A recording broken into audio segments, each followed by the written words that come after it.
ओम शांति। 12/1/2023 की महावाक्य। मीठे बच्चे, बाप उस्ताद ने तुम्हें मनुष्य से देवता बनने का हुनर सिखलाया है। तुम फिर श्रीमत पर औरों को भी देवता बनाने की सेवा करो। प्रश्न: अभी तुम बच्चे कौन सा श्रेष्ठ कर्म करते हो जिसका रिवाज भक्ति में भी चला आता है? उत्तर: तुम अभी श्रीमत पर अपना तन, मन, धन, भारत तो क्या, विश्व के कल्याण अर्थ अर्पण करते हो। इसी का रिवाज भक्ति में मनुष्य ईश्वर अर्थ दान करते हैं। उन्हें फिर उसके बदले दूसरे जन्म में राजाई घर में जन्म मिलता है। और तुम बच्चे संगम पर बाप के मददगार बनते हो तो मनुष्य से देवता बन जाते हो। गीत: तूने रात गवाई सो के। ओम शांति। बाप बच्चों को समझाते हैं। जब बच्चे समझते हैं तब फिर औरों को समझाते हैं। नहीं समझते तो औरों को समझा नहीं सकते।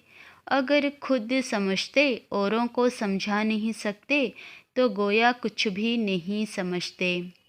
कोई हुनर सीखता है तो उसको फैलाता है। यह हुनर तो बाप उस्ताद से सीखा जाता है कि मनुष्य देवता कैसे बनाया जाए।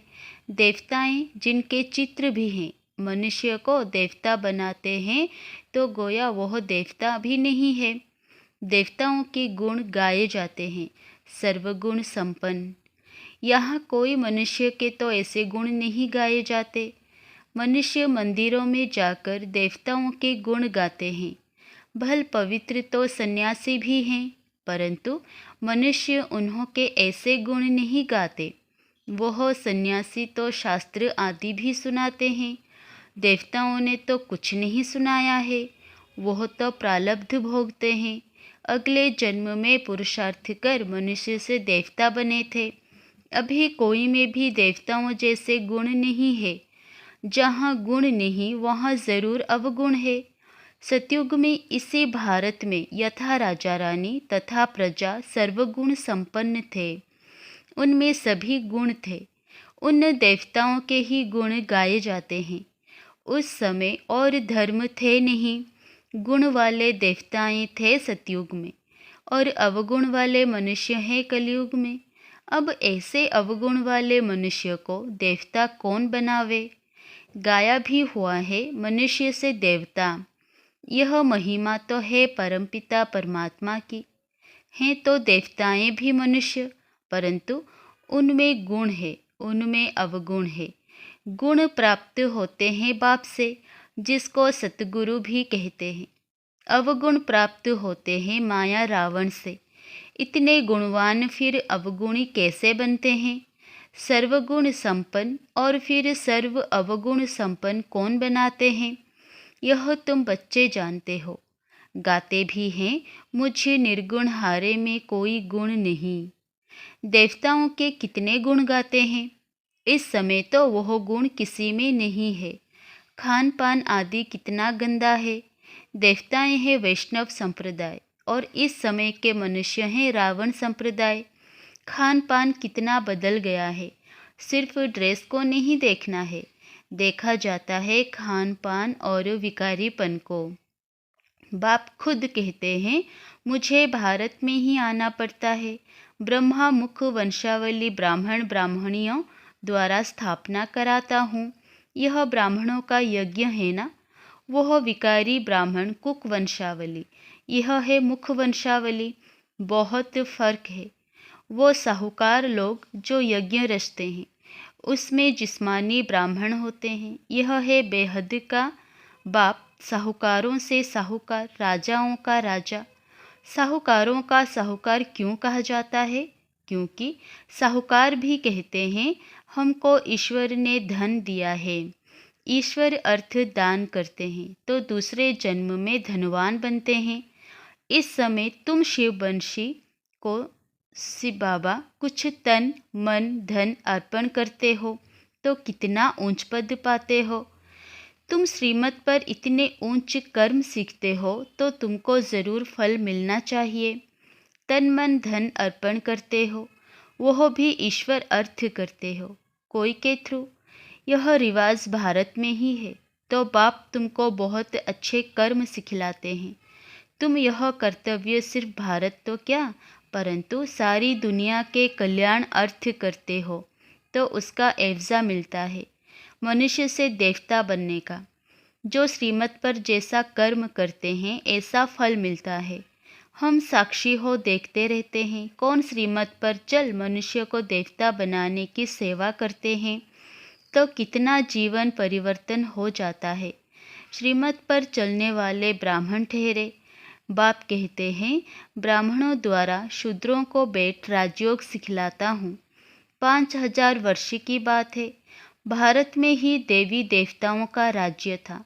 चित्र दिखाने चाहिए, चित्रों बिगर समझेंगे पता नहीं यह कौन सा नया धर्म है जो शायद विलायत से आता है।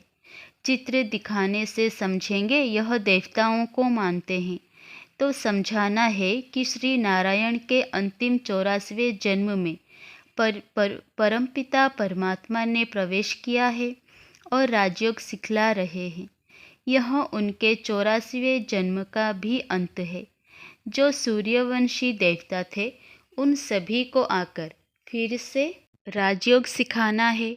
ड्रामा अनुसार पुरुषार्थ भी ज़रूर करेंगे।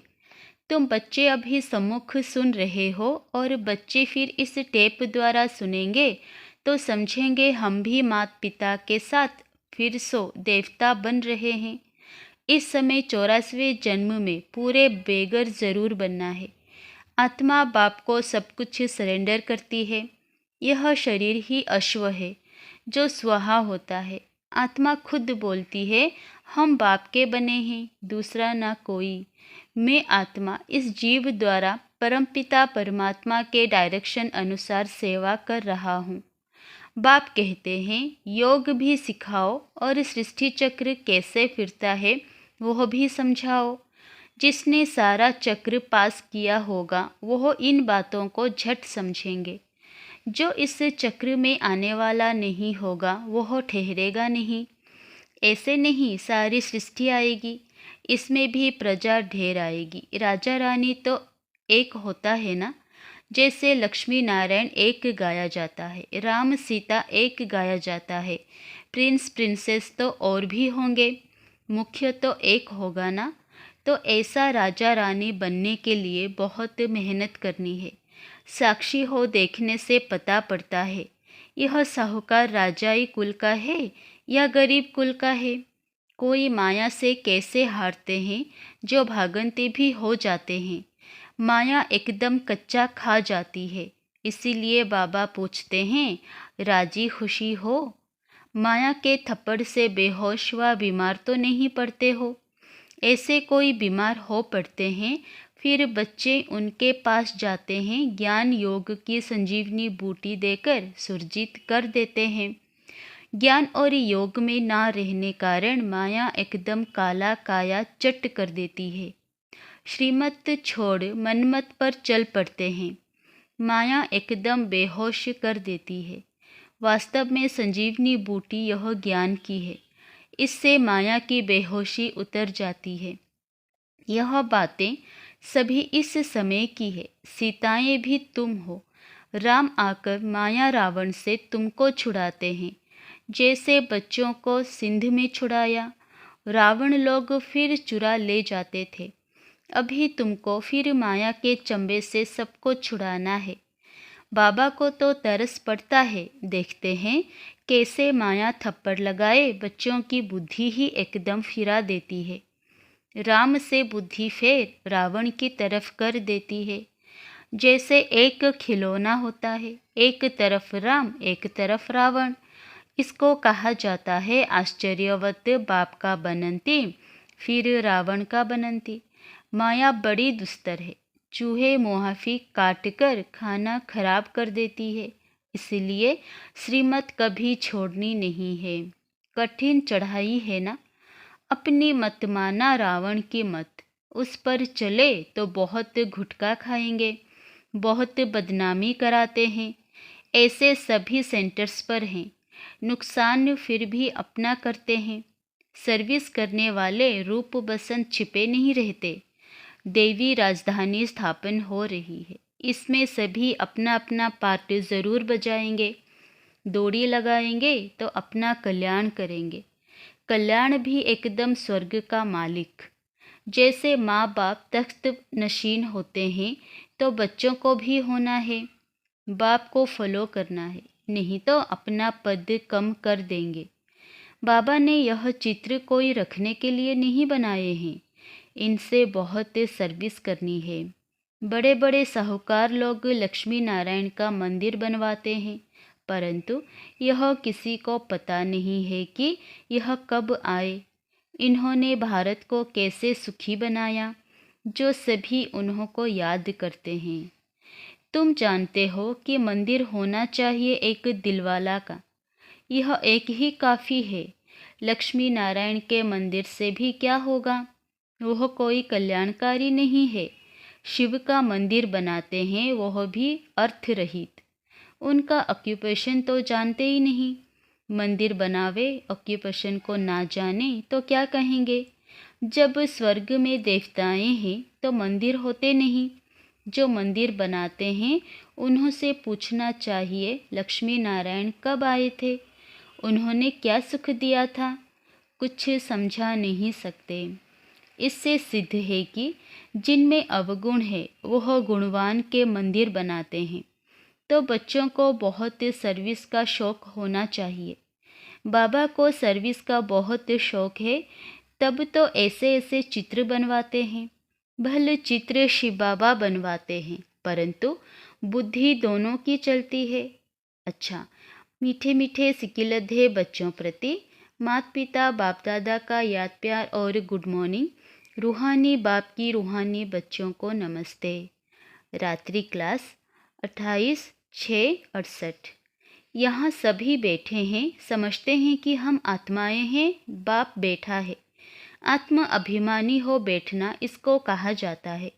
सभी ऐसे नहीं बैठे हैं कि हम आत्मा हैं, बाबा के सामने बैठे हैं। अब बाबा ने याद दिलाया है तो स्मृति आएगी, अटेंशन देंगे। ऐसे बहुत हैं जिनकी बुद्धि बाहर भागती है। यहाँ बैठे भी जैसे कि कान बंद हैं, बुद्धि बाहर में कहाँ न कहाँ दौड़ती रहती है। बच्चे जो बाप की याद में बैठे हैं वो कमाई कर रहे हैं। बहुतों का बुद्धि योग बाहर में रहता है, वह जैसे कि यात्रा में नहीं है। टाइम वेस्ट होता है। बाप को देखने से भी बाबा याद पड़ेगा। नंबरवार पुरुषार्थ अनुसार तो है ही। कोई कोई को पक्की आदत पड़ जाती है, हम आत्मा हैं, शरीर नहीं है। बाप नॉलेजफुल है तो बच्चों को भी नॉलेज आ जाती है। अभी वापस जाना है, चक्र पूरा होता है, अभी पुरुषार्थ करना है। बहुत गई थोड़ी रही। इम्तिहान के दिनों में फिर बहुत पुरुषार्थ करने लग पड़ेंगे। समझेंगे, अगर हम पुरुषार्थ नहीं करेंगे तो नापास हो जाएंगे, पद भी बहुत कम हो जाएगा। बच्चों का पुरुषार्थ तो चलता ही रहता है। देह अभिमान कारण विकर्म होंगे, इसका 100 गुना दंड हो जाएगा, क्योंकि हमारी निंदा कराते हैं। ऐसा कर्म नहीं करना चाहिए जो बाप का नाम बदनाम हो। इसीलिए गाते हैं सदगुरु के निंदक ठोर ना पावे। ठोर माना बादशाही। पढ़ाने वाला भी बाप है, और कहाँ भी सत्संग में ऐसे एम ऑब्जेक्ट नहीं है। यह है हमारा राजयोग, और कोई ऐसे मुख से कुछ कह ना सके कि हम राजयोग सिखलाते हैं। वह तो समझते हैं शांति में ही सुख है। वहाँ तो ना दुख ना सुख की बात है, शांति ही शांति है। फिर समझा जाता है इनकी तकदीर में कम है। सभी से तकदीर ऊंची उनकी है जो पहले से पाठ बजाते हैं। वहाँ उनको यह ज्ञान नहीं रहता, वहाँ संकल्प ही नहीं चलेगा। बच्चे जानते हैं हम सभी अवतार लेते हैं, भिन्न भिन्न नाम रूप में आते हैं।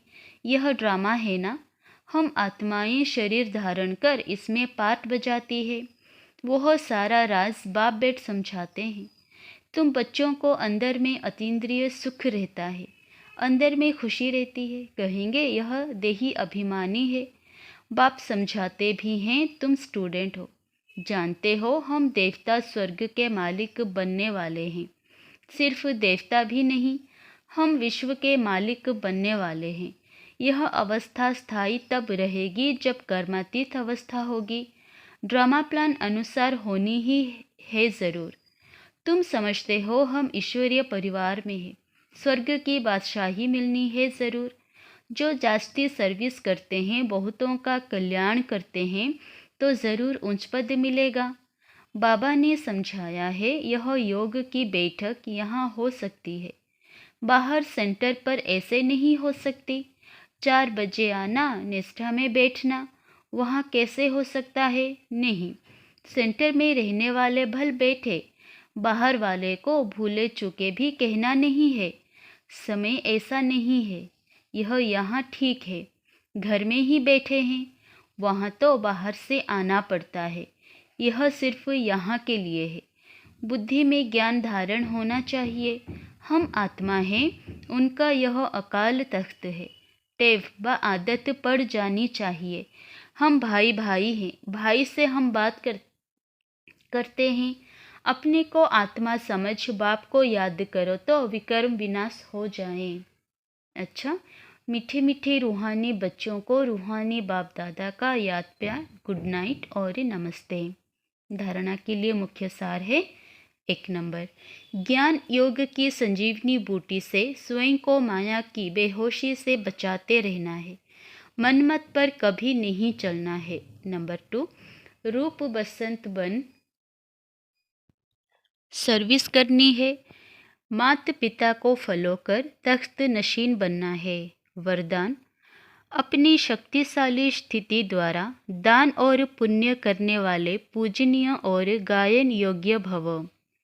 अंतिम समय में जब कमज़ोर आत्माएं आप संपूर्ण आत्माओं द्वारा प्राप्ति का थोड़ा भी अनुभव करेंगी, तो यही अंतिम अनुभव के संस्कार लेकर आधा कल्प के लिए अपने घर में विश्रामी होंगी और फिर द्वापर में भक्त बन आपका पूजन और गायन करेंगी।